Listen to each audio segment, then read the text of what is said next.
ओम शांति। आज की मुरली है 8/3/2025 प्रातः मुरली। ओम शांति। बाप दादा मधुबन। मुरली का सार बाबा ने कहा, मीठे बच्चे रूहानी सर्विस कर अपना और दूसरों का कल्याण करो। बाप से सच्चे दिल रखो तो बाप के दिल पर चढ़ जाएंगे। प्रश्न, देही अभिमानी बनने की मेहनत कौन कर सकते हैं? देही अभिमानी की निशानी सुनाओ। उत्तर, जिनका पढ़ाई से और बाप से अटूट प्यार है वह देही अभिमानी बनने की मेहनत कर सकते हैं। वह शीतल होंगे, किसी से भी अधिक बात नहीं करेंगे। उनका बाप से लव होगा, चलन बड़ी रायल होगी। उन्हें नशा रहता कि हमें भगवान पढ़ाते हैं, हम उनके बच्चे हैं। वह सुखदाई होंगे, हर कदम श्रीमत पर उठाएंगे। ओम शांति। बच्चों को सर्विस समाचार भी सुनना चाहिए। फिर मुख्य जो महारथी सर्विसेबल है उन्हों को राय निकालनी चाहिए। बाबा जानते हैं सर्विसेबल बच्चों का ही विचार सागर मंथन चलेगा। मेले व प्रदर्शनी की ओपनिंग किससे कराएं?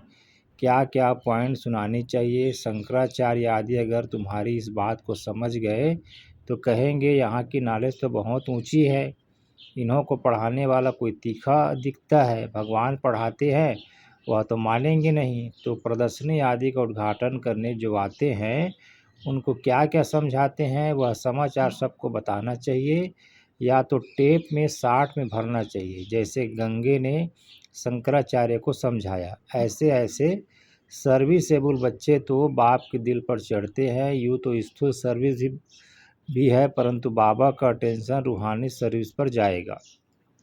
जो बहुतों का कल्याण करते हैं, भल कल्याण तो हर बात में है, ब्रह्मा भोजन बनाने में भी कल्याण है। अगर योग युक्त हो बनाएं, ऐसा योग युक्त भोजन बनाने वाला हो तो भंडारे में बड़ी शांति हो। याद की यात्रा पर रहें, कोई भी आए तो झट उनको समझाएं, बाबा समझ सकते हैं। सर्विसेबल बच्चे कौन हैं? जो दूसरों को भी समझा सकते हैं। उन्हों को ही अक्सर करके सर्विस पर बुलाते भी हैं। तो सर्विस करने वाले ही बाप के दिल पर चढ़े रहते हैं। बाबा का अटेंशन सारा सर्विसेबल बच्चों तरफ ही जाता है। कई तो सम्मुख मुरली सुनते हुए भी कुछ समझ नहीं सकते, धारणा नहीं होती, क्योंकि आधा कल्प के देहमान की बीमारी बड़ी कड़ी है। उसको मिटाने के लिए बहुत थोड़े हैं जो अच्छी रीति पुरुषार्थ करते हैं। बहुतों से देही अभिमानी बनने की मेहनत पहुंचती नहीं है। बाबा समझाते हैं, बच्चे देही अभिमानी बनना बड़ी मेहनत है। भल कोई चार्ट भी भेज देते हैं परंतु पूरा नहीं, फिर भी कुछ अटेंशन रहता है। देही अभिमानी बनने का अटेंशन बहुतों का कम रहता है। देही अभिमानी बड़े शीतल होंगे, वह इतना जास्ती बातचीत नहीं करेंगे। उन्हों का बाप से लव ऐसा होगा जो बात मत पूछो। आत्मा को इतनी खुशी होनी चाहिए जो कभी कोई मनुष्य को ना हो। इन लक्ष्मी नारायण को तो ज्ञान है नहीं, ज्ञान तुम बच्चों को ही है जिनको भगवान पढ़ाते हैं। भगवान हमको पढ़ाते हैं। यह नशा भी तुम्हारे में भी कोई एक दो को रहता है। वह नशा हो तो बाप की याद में रहें, जिनको देही मानी कहा जाता है, परंतु वह नशा नहीं रहता। याद में रहने वाले की चलन बड़ी अच्छी रायल होगी।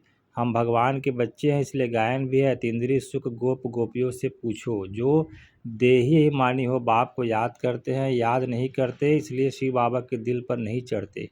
शिव बाबा के दिल पर नहीं तो दादा के दिल पर भी नहीं चढ़ सकते। उनके दिल पर होंगे तो ज़रूर उनके दिल पर भी होंगे। बाप हर एक को जानते हैं।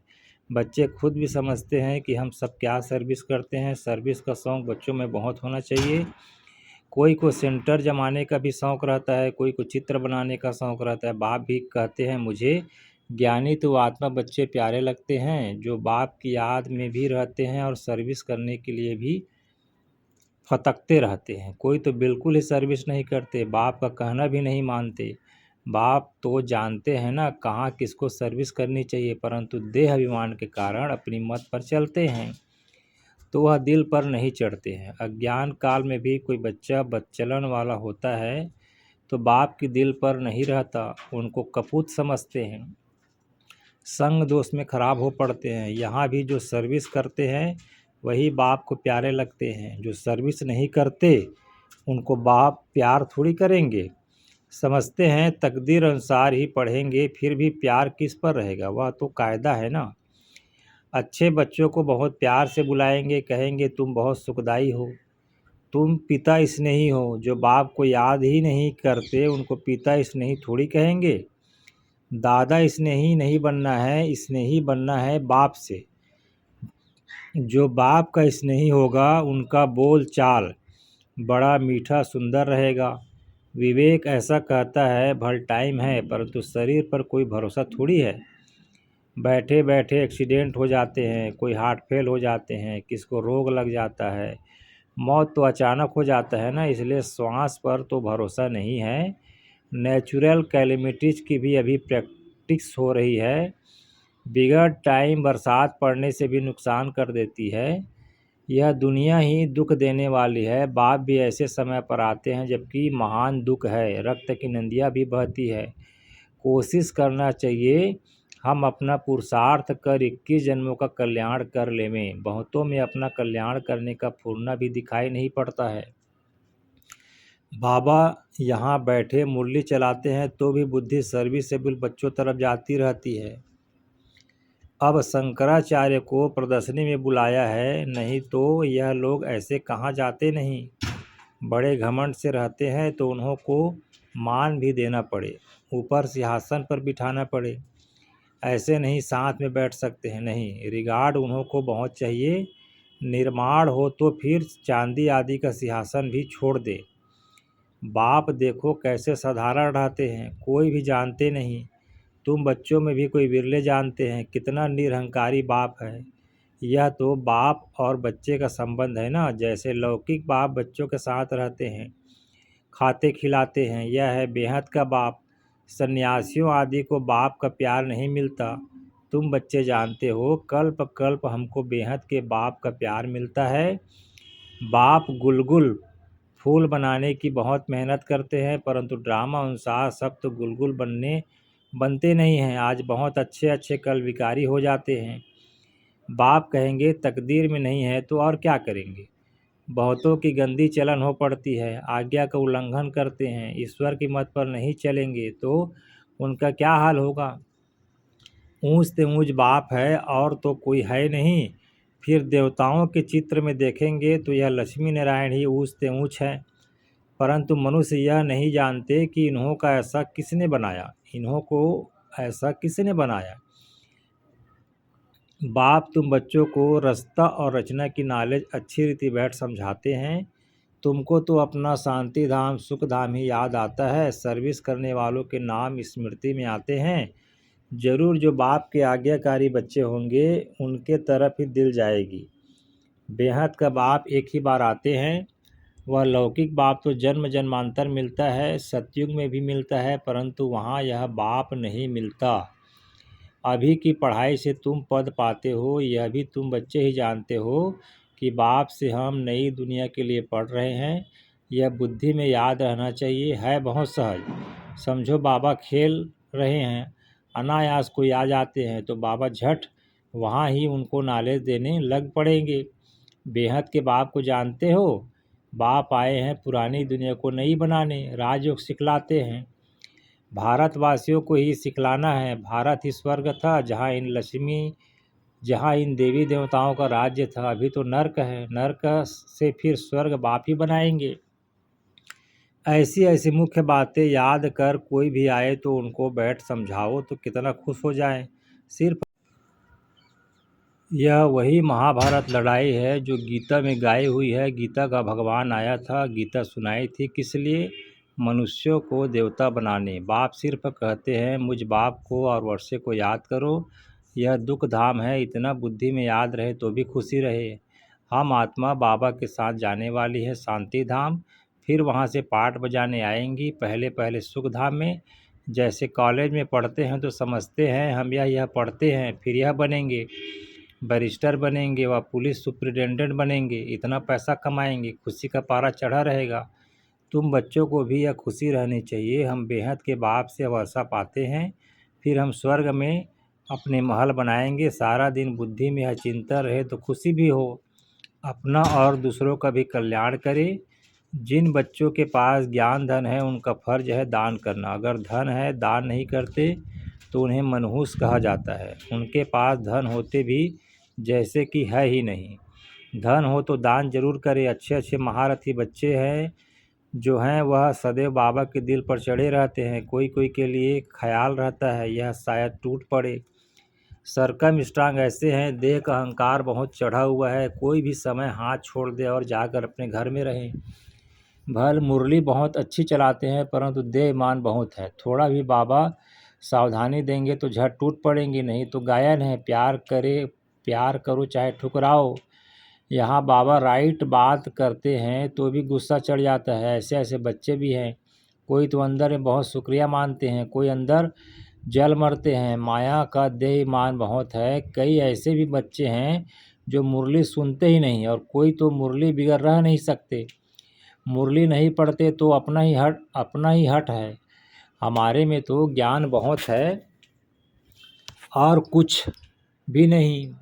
तो जहाँ शंकराचार्य आदि प्रदर्शनी में आते हैं, सर्विस अच्छी होती है तो वह समाचार सबको भेजना चाहिए, तो सबको मालूम पड़े कैसे सर्विस हुई, तो वह भी सीखेंगे।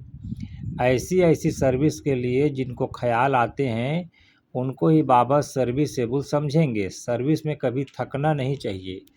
यह तो बहुतों का कल्याण करना है ना। बाबा को तो यही होना रहता है, सबको यह नॉलेज मिले, बच्चों की भी उन्नति हो। रोज़ मुरली में समझाते रहते हैं।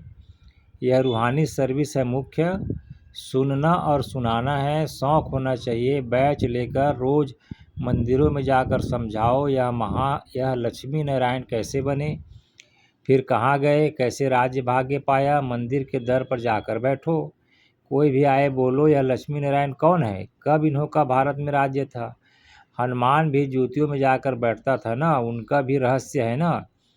तरस पड़ता है। सर्विस की युक्तियाँ बाबा बहुत बतलाते हैं परंतु अमल में बहुत कोई मुश्किल लाते हैं। सर्विस बहुत है, अंधों की लाठी बनना है। जो सर्विस नहीं करते, बुद्धि साफ नहीं है तो फिर धारणा नहीं होती है। नहीं तो सर्विस बहुत सहज है।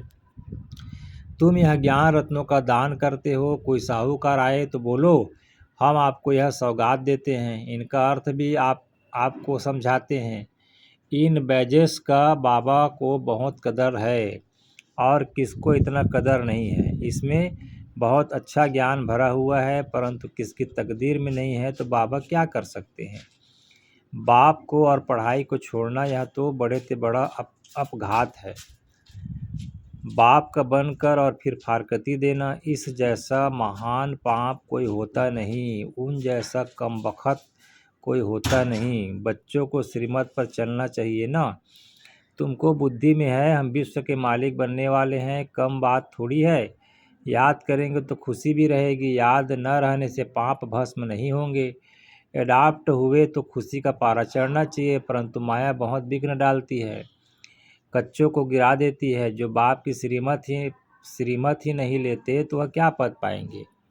थोड़ी मत ली तो फिर ऐसा ही हल्का पद पाएंगे, अच्छी रीति मत लेंगे तो उच्च पद पाएंगे। यह बेहद की राजधानी स्थापन हो रही है, इसमें खर्च आदि की कोई बात नहीं। कुमारियाँ आती हैं, सीख कर बहुतों को आप समान बनाती हैं, इसमें फ्री आदि की बात ही नहीं। बाप कहते हैं तुमको स्वर्ग की बादशाही देता हूँ, मैं स्वर्ग में नहीं आता। शिव बाबा तो दाता है ना, उनको खर्ची क्या देंगे। इसने सब कुछ उनको दे दिया, वारिस बना दिया। एवजा में देखो रजाई मिलती है ना, यह पहला मिसाल है। सारे विश्व पर स्वर्ग की स्थापना होती है, खर्चा पाई भी नहीं है। अच्छा मीठे मीठे सिक्के दे बच्चों प्रति माता पिता बाप दादा का याद प्यार और गुड मॉर्निंग। रूहानी बाप की रूहानी बच्चों को नमस्ते, और हम रूहानी बच्चों का भी रूहानी माता पिता बाप दादा को याद प्यार गुड मॉर्निंग नमस्ते बाबा नमस्ते। धारणा के लिए मुख्य सार है। पहला, पिता स्नेही बनने के लिए बहुत बहुत सुखदाई बनना है। अपना बोल चाल बहुत मीठा रायल रखना है। सर्विसेबल बनना है। निरहंकारी बन सेवा करनी है। दूसरा पॉइंट, पढ़ाई और बाप को छोड़कर कभी अपघात महापापी नहीं बनना है। मुख्य है रूहानी सर्विस, इस सर्विस में कभी थकना नहीं है। ज्ञान रत्नों का दान करना है, मनहूस नहीं बनना है।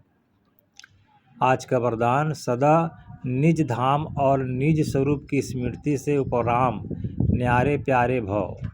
निराकारी दुनिया और निराकारी रूप की स्मृति ही सदा न्यारा और प्यारा बना देती है।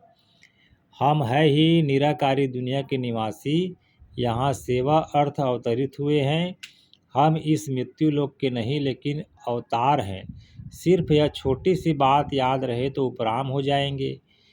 जो अवतार न समझ गृहस्थी समझते हैं तो गृहस्थी की गाड़ी कीचड़ में फंसी रहती है। गृहस्थी है ही बोझ की स्थिति और अवतार बिल्कुल हल्का है। अवतार समझने से अपना निजी धाम निजी स्वरूप याद रहेगा और उपराम हो जाएंगे। आज का स्लोगन, ब्राह्मण वह है जो शुद्धि और विधि पूर्वक हर कार्य करे। ब्राह्मण वह है जो शुद्धि और विधि पूर्वक हर कार्य करे। अव्यक्त इशारे, सत्यता और सभ्यता रूपी कल्चर को अपनाओ। जो निर्माण होता है वही नव निर्माण कर सकता है। शुभ भावना व शुभ कामना का बीज ही है निमित्त भाव और निर्माण भाव। हद का मान नहीं लेकिन निर्माण। अब अपने जीवन में सत्यता और सभ्यता के संस्कार धारण करो। यदि न चाहते हुए भी कभी क्रोध व चिड़चिड़ापन आ जाए तो दिल से कहो मीठा बाबा, तो एक्स्ट्रा मदद मिल जाएगी। ओम शांति।